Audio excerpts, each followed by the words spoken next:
It's Brian Preston, the money guy. All right, so do a plan assessment, recognize the difference in risk tolerance, risk capacity, ignore the noise, notice any silver lining opportunities, and then the K in having a drink is know that this too shall pass. Yeah, I always think that it's interesting. I mean, we have all these cable channels. It's on the nightly news when the stock market's down. But nobody ever talks about the fact that all this horsepower, all the calories that are spent worried about the stock market. And I love Peter Lynch's quote because he talks about in here is that, you know, the fact that so much money's actually been lost. Worried about this more than actually happened. His actual quote is far more money has been lost by investors trying to anticipate corrections than lost in the corrections themselves.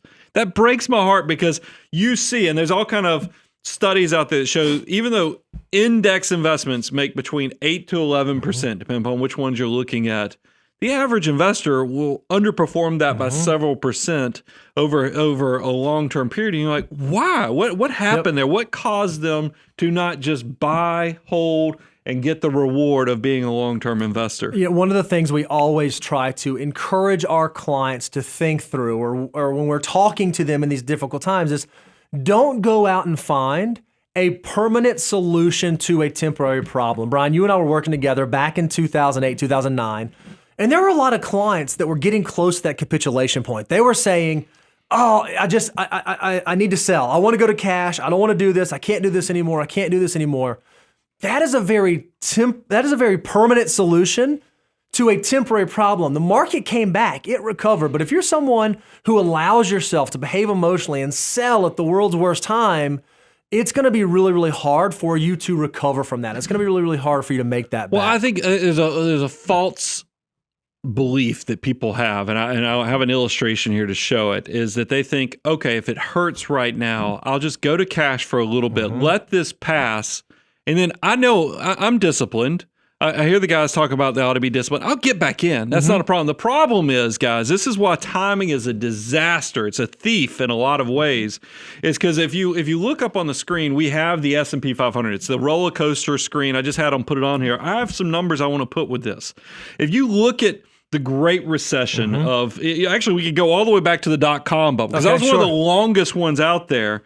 People don't realize when markets go down, we call it the rubber band effect, is that there's energy being built up as markets are falling, that if you try to time it and get out, there's a good chance you're going to miss when that rubber band is released, and all that energy, the force of recovery exerts itself. If you're sitting on the sidelines, you're going to get left out. Because here's some numbers I want you to pay attention to.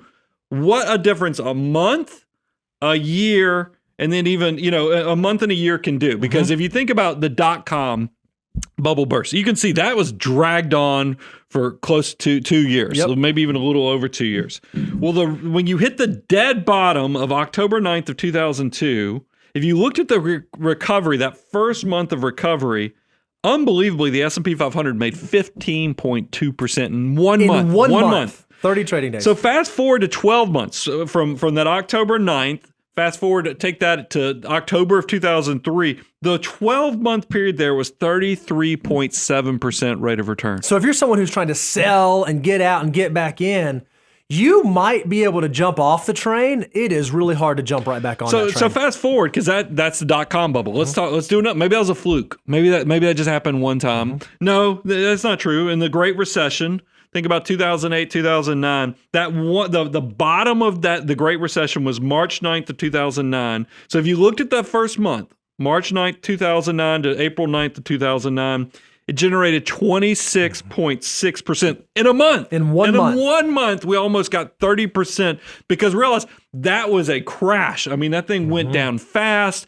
You pulled and built up a lot of energy in that rubber band effect. It released, and then fast forward a full year. So if we go from March 9th of 2009 through March of 2010, guess what, guys? 68.5% rate of return. In 1 year. This is why timing is a thief. Don't think that, hey, it will feel so much better emotionally if I just sit on the sidelines, let this all pass, I'll get in this. No, it's going to be a disaster. But you guys are saying, okay, I don't get it. And by the way, I'm just unlucky, Brian. Like I I started a Roth IRA back in the day and I did it and the market crashed. I'm not good at this investing thing. It's just not something I want to do. We want to let you know that you don't have to be the best investor ever.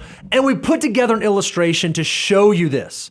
So let's assume that you were the best investor ever. We're going to call you Billy the Best. In 1980, the average income for Billy was $12,500.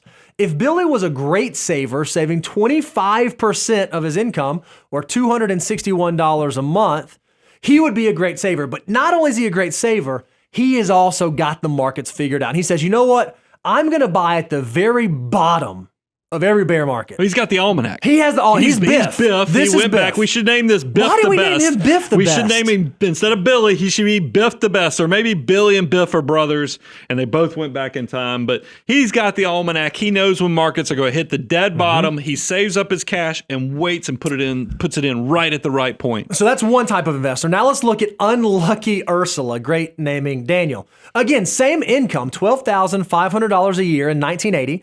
Savings rate is the same, about $261 a month. But she does it all wrong, unfortunately. Instead of buying at the very bottom, she buys at the very top, at the highest market time before it drops, before it loses. So she's not a very good investor. Yeah, Ursula goes to the cocktail party and waits for her brother-in-law to tell how much money he made in this great thing at the maximum point of financial risk. Yep. And she loads it up. So she's horrible at investing. And then we have the other one. Then I'm going to call this boring. This is DCA Diane, dollar cost average Diane. And she's same scenario, same income, same savings, but she just buys every single month and doesn't try to time the market. She's not trying to be the best or she's just going to be consistent. So if you look at a picture of when they invest, you can see here are all the market peaks that Ursula invests, and you can see here are all the market troughs that Billy or Biff invests in, and then Diane is just buying the whole time. She's doing other stuff. She's just letting her dollars work. All three of them, when they've worked through the scenario, have saved or invested or contributed the same amount of money. About $132,000 is what they've saved from 1980 all the way until now. Well, Billy, who was amazing at this, his $132,000 has turned into 1.8. That is amazing. That's pretty spectacular. Just take that number in. They got $132,000 invested. You know, he had the almanac, so of course he's shooting fish in the barrel. Yep. It's almost $1.8 million. That's pretty good. I think most people would be. I don't know if that buys the casino that Biff got in Back to the Future, but that's pretty respectful. Pretty good. Well, Ursula, you know, she's probably broke, right? She did it all wrong. Not so fast. Ursula still has $1.1 million. $1.1 million. She invested $132,000 and she's still a millionaire, even being the worst investor of all time. But then there's Diane, right? And Diane was just boring. She invested the same $132,000. Her portfolio, though, is actually the best. She is now a multi-millionaire from just being consistent. She didn't freak out during the dot-com bubble bursting. She didn't lose her mind in the Great Recession. She didn't run for the hills in the fourth quarter of 2018. COVID did not make her pull her soldiers out of the army of dollar bills. Instead, she decided to stay consistent and stick to the plan. And every time things got scary, she had a drink. And that drink led her to be a multi-millionaire.